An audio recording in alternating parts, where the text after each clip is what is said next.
విద్యార్థులను ఇబ్బంది పెట్టే ప్రసక్తే లేదు. రియంబర్స్మెంట్ పథకాన్ని కొనసాగించి తీరుతామని ప్రకటించారు సీఎం కేసీఆర్. క్వాలిటీ ఎడ్యుకేషన్ అందించాలని కాలేజీలపై విజిలెన్స్ దాడులు జరిపామన్నారు. నిబంధనలు పాటించని విద్యా సంస్థలను ఎట్టి పరిస్థితుల్లో వదిలిపెట్టే ప్రసక్తే లేదన్నారు. విద్యారంగంలో మార్పులు రావాల్సిన అవసరం ఉందన్నారు ముఖ్యమంత్రి. ఎట్టి పరిస్థితుల్లో ఫీజు రియంబర్స్మెంట్ పథకాన్ని కొనసాగిస్తామని స్పష్టం చేశారు సీఎం కేసీఆర్. విద్యార్థుల్ని ఇబ్బంది పెట్టే ప్రసక్తే లేదన్నారు. రియంబర్స్మెంట్ పై షార్ట్ డిస్కషన్ టైంలో సభ్యుల ప్రశ్నలకు సమాధానమిచ్చారు ముఖ్యమంత్రి. వీలైనంత త్వరగా బకాయిలు చెల్లిస్తామని, అయితే ఒకే దఫాలో క్లియర్ చేసే అవకాశం లేదని క్లారిటీ ఇచ్చారు.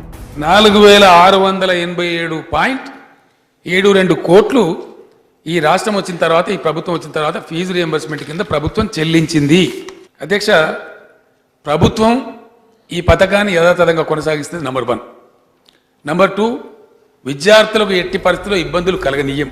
రియంబర్స్మెంట్ పథకం ప్రభుత్వానికి పెద్ద భారమేమీ కాదన్నారు ముఖ్యమంత్రి. కాలేజీలపై విజిలెన్స్ దాడులు చేయాలని ఆదేశించింది తానేనని చెప్పారు. క్వాలిటీ ఎడ్యుకేషన్ కోసం ప్రయత్నిస్తున్నట్లు తెలిపారు. ఏ రాష్ట్రంలో 370 ఇంజనీరింగ్ కాలేజీలు ఉంటాయి అధ్యక్ష? 370. ఒక సంవత్సరం మనం ప్రొడ్యూస్ చేసే ఇంజనీరింగ్ విద్యార్థుల సంఖ్య ఎంత అండి? 1,50,000, 1,40,000, 1,60,000. ఏం చేయాలి అధ్యక్ష ఇంజనీర్లు? ఇక్కడ పోవాలా? ఎస్, విజిలెన్స్ ఎంక్వైరీ చేయించిందే నేను, ఆర్డర్ ఇచ్చిందే నేను. I'm taking the responsibility. It's the duty of the government to ensure quality education to the student. Reimbursement ఇవ్వక కాలేజీలు మూతపడ్డాయన్న ప్రతిపక్షాల వ్యాఖ్యలపై కూడా క్లారిటీ ఇచ్చారు ముఖ్యమంత్రి. సౌకర్యాలను ఏర్పాటు చేసుకునేందుకు కాలేజీలకు సమయం ఇచ్చామన్నారు. నేనే చెప్పిన అధ్యక్ష, మీ దగ్గర వసతులు సరిగా లేకపోతే మీరు ఒక ఏడాది టైం తీసుకోండి, ఏడాది పావు టైం తీసుకోండి. మీకు ఏమేమి తక్కువన్నాయో అవన్నీ ఇప్పుడు చెప్పండి. మేము 1 year, 1.5 year తర్వాత పెట్టుకుంటాం సార్ అని చెప్పండి, మీకు పర్మిషన్ ఇస్తామని చెప్పినాం అధ్యక్ష. నిజంగానే అంత మెడ మీద కత్తి పెట్టానంటే 100 కాదు అధ్యక్ష, 250 కాలేజీలు మూతపడుతుండే. వాళ్ళంతా వాళ్ళు క్లోజ్ చేసుకొని ఒక మంచి సలహా ప్రభుత్వం చెప్పింది కదా అని చెప్పి అమాల్గమేషన్ చేసుకున్నారు. 3 ఉంటే 2 చేసుకున్నారు, 2 ఉంటే 1 చేసుకున్నారు. ఆ రకంగా ఇంజనీరింగ్ కాలేజీల సంఖ్య తగ్గింది. తప్పుడు ఇన్స్టిట్యూట్స్ ఉంటే మట్టుకు 100% వాటిని మూసివేయిస్తాం, వాటి మీద చర్యలు తీసుకుంటాం అధ్యక్ష. అక్కడ మాత్రం వెనుకకు పోం. బీటెక్ చదివిన విద్యార్థులు కానిస్టేబుల్ పోస్టులకు అప్లై చేశారని ఆవేదన వ్యక్తం చేశారు కేసీఆర్. మార్కెట్లో ఉన్న ఉపాధి అవకాశాల కంటే డిగ్రీ పట్టాలు పొందుతున్న వారి సంఖ్య ఎక్కువగా ఉందన్నారు. అధ్యక్ష, బాధ కలుగుతుంది.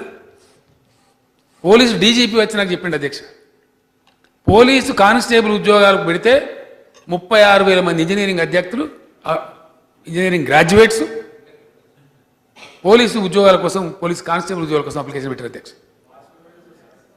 హోంగార్డ్స్గా అనేక వేల మంది పెడుతున్నారు. అంటే ఈ ఇంజనీరింగ్ గ్రాడ్యుయేట్స్ మనం అవసరమై ప్రొడ్యూస్ చేస్తున్నామా? దీనిలో ఏమైనా ఈక్విలిబ్రియం ఉందా? ది సో ప్రొడ్యూస్డ్ ఇంజనీర్స్ ఎక్కడ పోవాలా, ఏం చేయాలా, దానికి అంతు ఆధారం ఉందా అధ్యక్ష?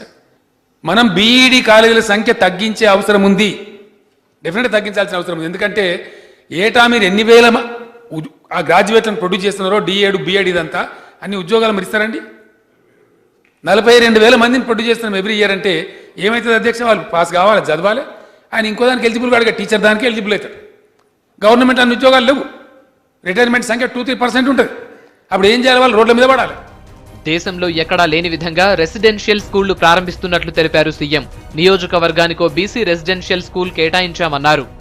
ఇండియాలో ఎక్కడ లేనన్ని రెసిడెన్షియల్ స్కూల్ ప్రారంభిస్తున్నాం అధ్యక్ష. అంటే విద్యార్థుల మీద ప్రేమ లేకనా? దళిత విద్యార్థుల కోసం చరిత్రలో ఎప్పుడు లేదు అధ్యక్ష మైనార్టీ రెసిడెన్షియల్ స్కూల్స్. మేము తెచ్చినాం 71 స్కూల్ ప్రారంభించినాం, ఇంకా ఇప్పుడు ప్రారంభించబోతా ఉన్నాం. అట్లనే బ్యాక్వర్డ్ క్లాస్ గురించి మొత్తమే లేవు రెసిడెన్షియల్ స్కూల్, చాలా తక్కువ ఉన్నాయి కూడా సరిగా లేవు. ప్రతి నియోజకవర్గానికి ఒకటి వచ్చేటట్టు 119 బీసీ రెసిడెన్షియల్ కేర్లో ప్రారంభించబోతా ఉన్నాం అధ్యక్ష. రియంబర్స్మెంట్ నిధుల విడుదలపై రాద్ధాంతం అవసరం లేదన్నారు సీఎం. గత ప్రభుత్వం ప్రవేశపెట్టిన పథకాన్ని యథావిధిగా అమలు చేస్తున్నట్లు తెలిపారు.